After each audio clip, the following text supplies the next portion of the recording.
Happy Friday! Oh my goodness, Michael and I have been just enjoying our time. I told him 7:30-ish, and anyone who knows about the show knows ish is a very serious thing, especially when I'm on my farewell tour. So, Right. but I'm super Absolutely. excited to have Michael here. He did the Pelham Living TN 250. He was our first one with the Civil War, and I have several of his books. And I don't think I realized how prolific you were, Michael. I mean, seriously, I've just bought two more, and we'll go over those. But we've got the new. But let's start with the new book that Okay. you've got coming out. Tell us a little bit about that. Um, it's called Playing the Game, and basically it is the story of a rookie baseball player in the major leagues. He throws a pitch that kills a batter. Um, it's very disturbing, of course, to him. He really sinks into depression, alcohol, drug use, is out of baseball in a couple of years. After um, some consultation with a local pastor and some things that happens there, he uh, he turns his life around and he starts rebuilding his life. And he has a son, 5 year old son, and he's basically a single parent. And he is kind of he's very antagonistic toward baseball in the very big after that for several years. But once his son becomes interested in baseball, his brother talks him into playing on a local team, and he's going to make a comeback and try to make it back to the major leagues. Oh, that's so So, but uplifting. it's really a story about a comeback, not just in baseball, but in life in general. The fact that he's rebuilding his life from where it's gone to, and it is an uplifting, I think, story because it is a story of kind of redemption and that kind of thing. Well, what I like about your books, I mean, besides the Civil War and the history that I learned, I've learned so much from your books about the local story of the Civil War and that darn Brixie man. I swear to goodness, I'm gonna slap his little jaws. But anyway, you have and this is your first book, right? That's correct. You have a theme of Appalachia resilience. Pretty much, yes. Would you classify that? Yeah, I think so. I mean, most of my books are set very locally, um, and most of them have ties to just the Appalachian idea of picking yourself up by your bootstraps kind Mm-hmm. of thing, and persevering against odds and those kind of things. So I think, yeah, most of my books have that ingredient in them anyway. Well, this one, and I've got an autographed copy. It's going in my a bookshelf of local authors. Tell us a little about this because I saw Hillbilly Elegy, Hmm. loved it. Right, Hmm. I'm going to be a mama. Congratulations. Thank you. I'm going to be that mama that I don't care who's involved. That boy is going to be fine. But I read the book, Hmm. and that opened my eyes to the reality of Appalachia. Right. And I think when I wrote this book, the whole meth situation was and still is to some degree, I guess, a real epidemic in this area. I interviewed probably 8 or 9 people who had been on meth, and really only maybe one or two of them ever got out of that situation. At least a couple went to prison, a couple died. And so it was just a real dark situation. And so it just kind of evolved from the fact that I knew a lot of people who were involved in those things and couldn't get their life straightened back out. And that's really the genesis for this book and where it came about. It's it's a little darker, I think, than my other books, which try to be more uplifting.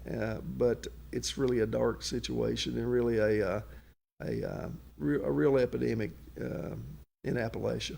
It sure, I mean, it really, it decimated us for a couple of Yeah, generations. absolutely. After the coal mines Yeah. shut down, it was bad times. Mm-hmm. So what year was this written? I think it was actually published in 2007.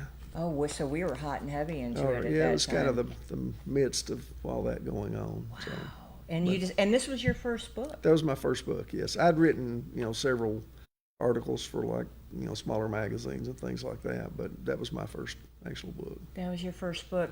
Was it hard? Is it hard to write? It's hard. It really is, and it's because it's writing and rewriting and then rewriting again. It's a process, and I guess the more you do it, the more you learn how to do it. And so I think my books have gotten better with stages there. But I think everybody has a book in them. Sure. Actually, I think. You and I were talking about someone earlier, but Bobby's going to be on here. He needs my a friend book. Bobby Phillips. He's probably got 2 or 3 books in him. But Seriously. But I do think everybody has a book in them. It's just a matter of getting it out and getting it on paper and doing it. Andrew Lytle, who was one of the Vanderbilt agrarians, was a good family friend of ours. Really? And he was, and he was sort of the inspiration a little bit for some of my writing. But he used to always tell me that you have to set yourself a time every day to write. And, unless there's some emergency comes up from say 6 to 7 in the morning, go write, write. And one of the things I thought was interesting, he told me is what he did, was that whatever he wrote the day before he starts writing, he goes back and reads it. And then he makes any corrections he thinks he needs to make to it, and then that gets him in the mind frame to go ahead and write the next section. And I've tried to follow that. I'm probably not real good at doing that sometimes, but I try to kind of follow that.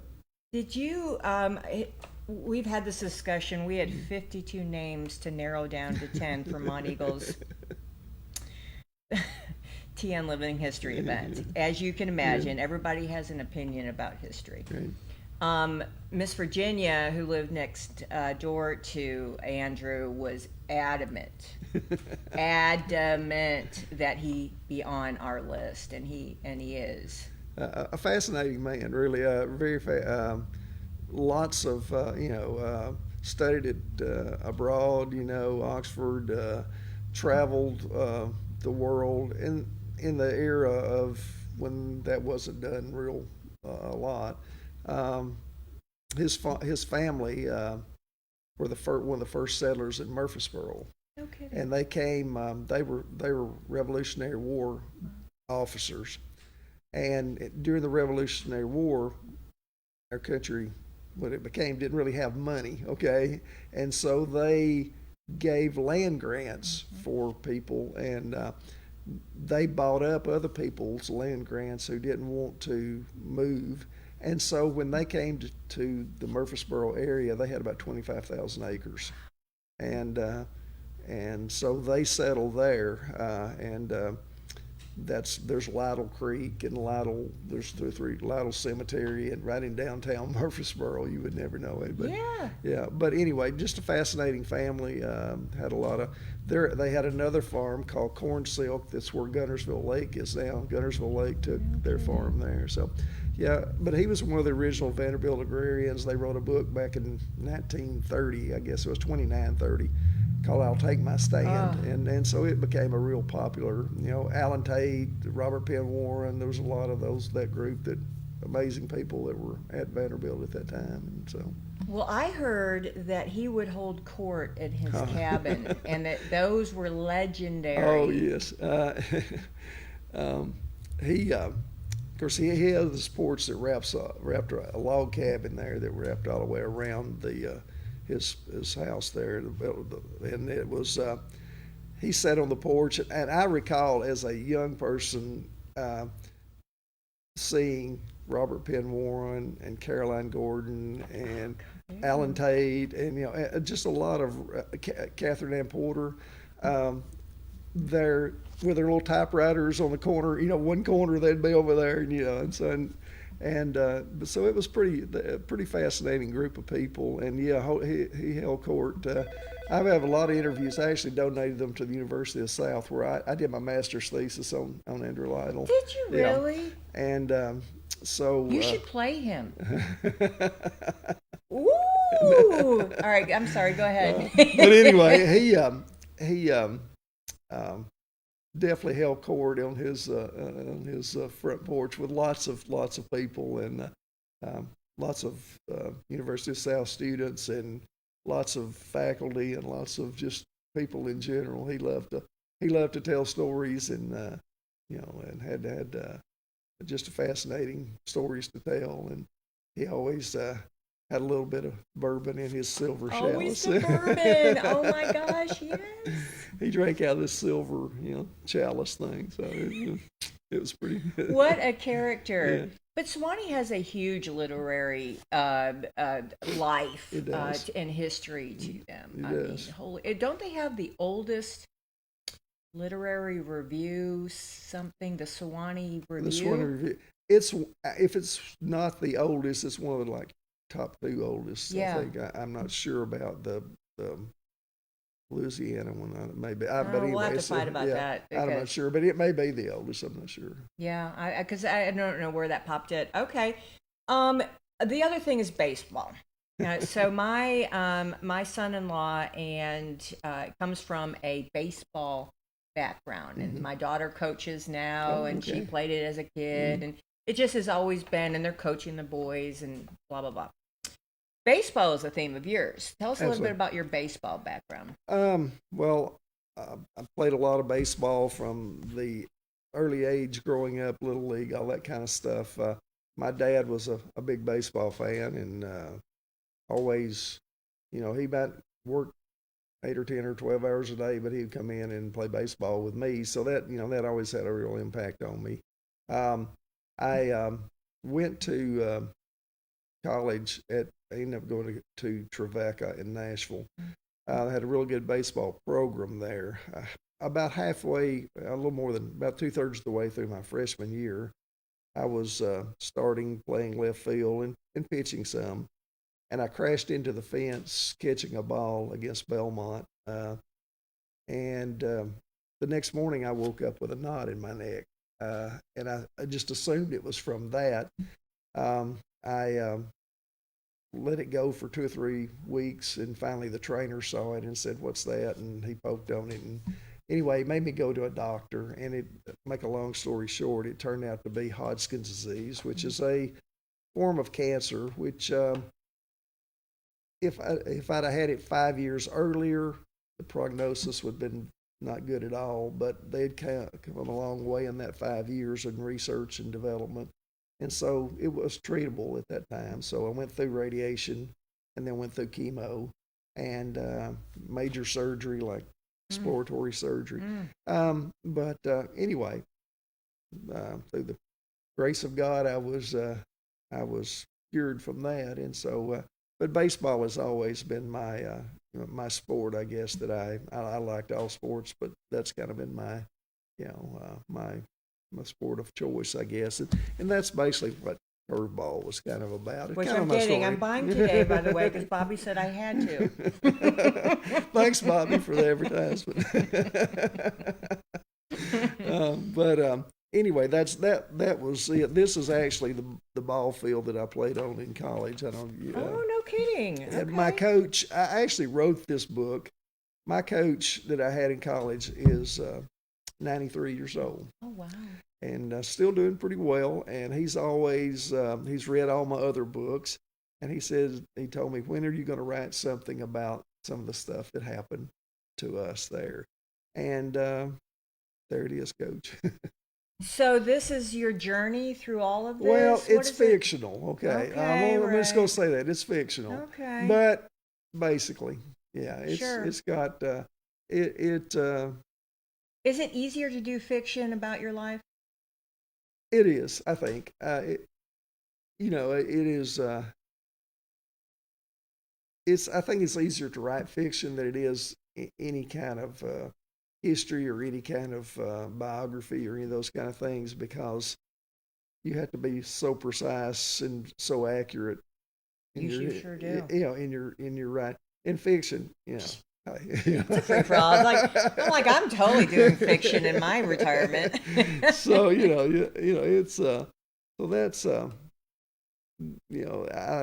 made it fictionalized just because there were some things I really didn't want to be Sure. so but yeah, it's definitely easier to write fiction than it is to write. And I'm actually have a little project I think I've got going with actually a couple other people are maybe going to help me on this, but of Grundy County after the Civil War, and up until maybe to I don't know 1920s or so. I'm not sure where it's going to end, but Nice.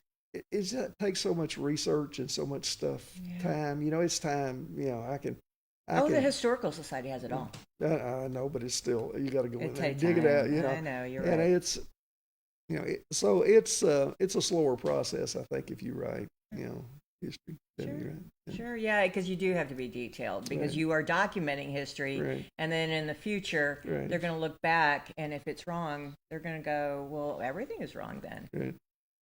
I was looking at something I'd written earlier in a fiction book, and I said the love station in Monteagle or something, okay, but there's not a love station in Monteagle. But it doesn't really matter, okay?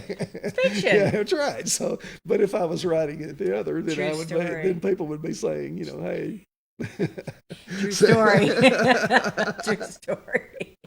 Well, and another component that I've learned from your books, there's always like a faith component. Oh yeah, I think faith is so important in everything we do, and my faith is really important to me.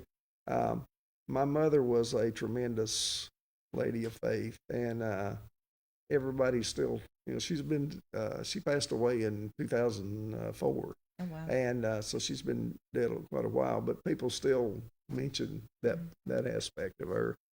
So it's I think it's really important. And one of the things that really I think in both these last two books, the baseball books, the issue of faith is I guess the centerpiece really of both books, because in the curveball book, I think it's that coming back to faith after sort of drifting away from the faith, and the same way with kind of in playing the game, and I think that's kind of a central issue. I think faith is important to us all, and should be important to us all, and it's important to I think surround ourselves with situations that increase our faith and help us depend on God's grace there. But we're fortunate to be able to live in a place where we can express our faith, whatever, and mine doesn't have to be like yours exactly, or whatever, but we are able to rely on our faith, I think, to get us through a lot of those difficult situations in life. And if we don't have those, it makes it really hard. I don't know if you know it or not, but my wife and I had we got married in 2000. Better get this right, Anna. Yeah, this is not fiction, folks. 2004, okay.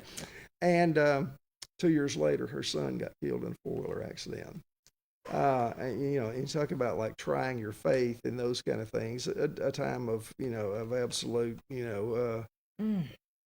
unmeasurable pain and grief, and and just their only child. And then we managed to get pregnant again, and we found out somewhere close to Christmas that she was pregnant.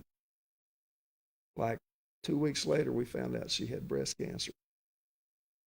And we're up, we're down. It's just it's a roller coaster kind of situation. And but she, and this is something I didn't know, she was able to take chemo while she was pregnant. Now, I don't understand how that exactly works. I don't either. Because you can't take aspirin. But, yeah, Yeah, right. But she took she took, I can't remember if it's, you can take it in the first trimester, I think. Yeah, that's right. She took chemo, then had to come off chemo, and then after he was born, back on, and, what I guess my point is, trying times of your faith require just a lot. My son is perfectly healthy. He's 17, playing golf. Woo! And Oh, golf, yeah, not he's baseball? well, he played baseball up until a couple of years ago. He had a couple of injuries, and so he's decided golf is the sport. Nothing So wrong with he that. plays for Tullahoma High School. Does and, he? Yeah. So Nice. but anyway, the faith aspect, I think, is just something that's instilled in me there, and so. Well, and as I learn, when you go into your ancestry and you figure out who you are and where your DNA is, it makes all sense, doesn't it? It does. I mean, seriously, all of it. And the Scotch Irish, the Scottish are very resilient people, and they rely on their family and they rely on whatever faith that is. Yeah.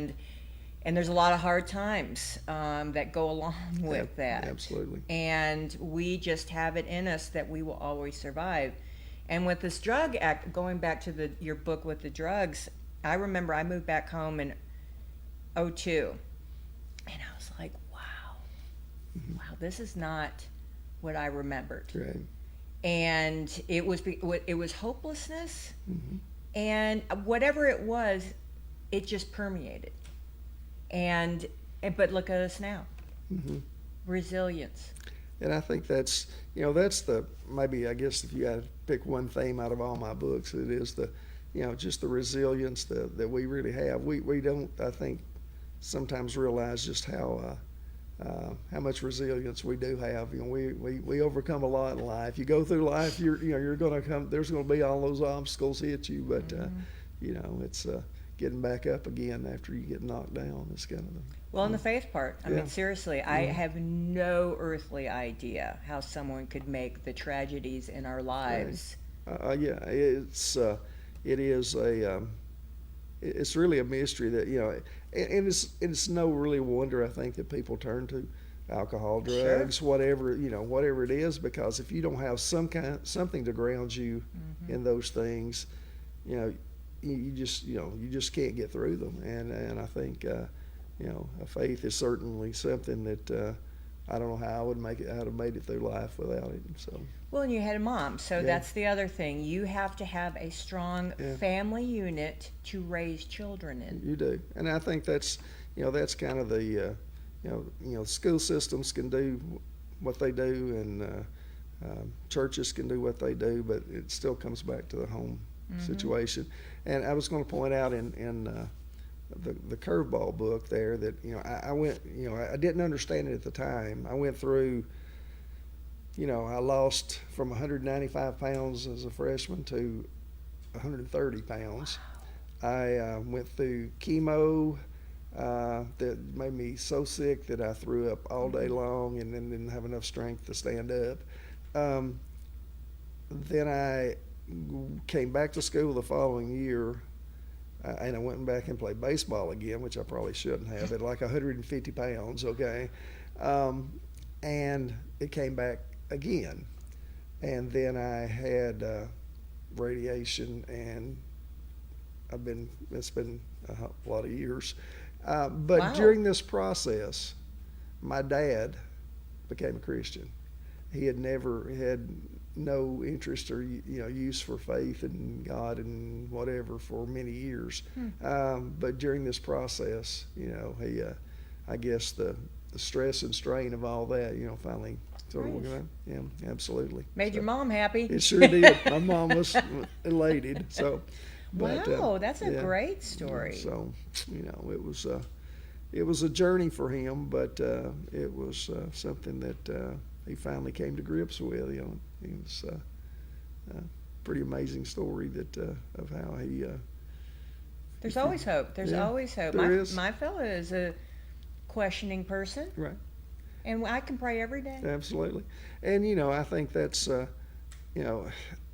we all probably have our doubts and questions at times in our life, but I think that's the prayers are the thing that probably were responsible for my dad, becoming a Christian after, he was in his 60s, I guess, or wherever. Yeah, Never too late. Never too late. So it's a great story. That is a beautiful story. Well, legacies. So you mentioned in our discussion the people that, like Andrew Lytle, did he influence you in writing books? Absolutely, yeah. I mean, especially in the my first book. I mean, we would sit on his porch, and I would read him. He was getting older at the time. He was anywhere from 86 or 7 to 90, whatever, 1 or 2. So, but still very sharp. Okay. That's what I feel about Oliver. Yeah. And he would say, read me your this chapter, and I would read him a page or two, and then he would go back and say, what would happen if this person did something different, Wow. if they weren't married, they were whatever, and so then he maybe look at all these what ifs, and then I would think, that would be better if that was that, so he was a big influence on just me learning the process, I think, of writing, and the fact of just asking those questions and change. You get something in your mind. Okay, this is how it's going to be, and then, but what if it was a little different here, or what if this happened? And so he was a big influence, a very big help as far as just in the style and all that kind of stuff. He was very much a craftsman, much more so than I am. I'm a hack. He's like an old, like a Hemingway. I feel like it's in the greatness category. The story that he always told me is he wrote a book, and right now my mind is going totally blank. But at the same time, it was a Civil War setting book, and it was, all the critics loved it, but it came out at the exact same time as Margaret Mitchell's Gone with the Wind. Oh goodness. Timing. Yeah, timing is big. So wow. He got all the reviews, she got all the money. That's what I used to always say. And that's the long night. The long night is okay. the name of his book. But he said he got all the reviews and she got all the money. So, well, you said this. Your first book had critical acclaim. It did, and it was very well received and nominated for Appalachian Writers Book of the Year, and which was a pretty good honor, I thought, for my first book. And so it maybe it's one of those books like Andrew Lytle said, somebody else got the money, but I got pretty good reviews. That's all that matters, honest, with a bourbon in his hand. Legacy. Where do you think your legacy lies? Oh, I don't know. Do you ever think about that? I do. I want to write some more. I have got 3 books in the works, actually. I work in stages. I go with this one a while, and I switch to this, and I want to write some more. But I want to be, I want to be, a good parent, good husband, those kind of things. I was thinking of a verse, a Bible verse, and it's probably one that most people never read, and you have to read in the King James Version to get this rendering of it. But it's Jude 22. By the way, 22 is always my baseball number, so that might be why I'm prejudiced to 22. I'm a 16. Numbers. Yeah. Okay. So Jude 22 says, "Some have compassion, making a difference." And I guess, that's me. I want to have compassion and kindness and make a difference. And that's kind of... And that's what you do. Try to. You're such a great guy. Thank you. He had me at Hello. I think it was the Beersheba Springs Arts and Crafts. You're going to be set up again. I am, yes. I'm going to do at least another year or two, maybe. So, I don't know. We'll see. It's the perfect surrounding, Yeah, honestly. it's a very good setting, a very good show, and pretty well received there, and so Yeah, you do okay. yeah, I do okay. And and everybody comes by the tent and talks to you. Yeah. Have you noticed that? Yeah. Bobby's like, well, last time I saw Michael. Yeah, Bobby and I always spend 30 minutes together anyway, and he gives me some of his juice there. I love his products too. He is one of my favorite humans in the world. He's a great guy. He really is, and so don't tell him I said it. We don't know nothing. All right, so how do we buy your book besides me just flipping you some bones right you now? can come to the Birchburg Craft Fair. You can get it. Oh, that's right. Come out to the craft fair. The Roost in Pelham has Of some. course it does. I don't know that Flurries used to have some. I don't know. They probably still have some, but you can always get it on Amazon. Oh, Amazon's so easy. Yeah. And you know what the best thing about Amazon is that the sales text that you buy goes to where you live. Yeah. Well, The greatest thing in the whole wide world. That was a good idea right there. Well, have we missed anything, Michael? I swear I'm having my best people in the world my last month, and you are one of them. I think I appreciate you inviting me, and you are definitely going to be missed. Oh, no, I'm not. I already tell them they're going to throw a party when I'm gone. Well, maybe some people will. Well, let's go out and see Michael at the fabulous Bearship Springs Arts and Crafts, one of the best shows in the entire country. Sounds great. All right. Come see me. All right, we're going to go on a quick break. Thank our sponsors because we absolutely love them, and we'll be right back. As always, thanks for watching Morning on the Mountain. I'll see you in a minute.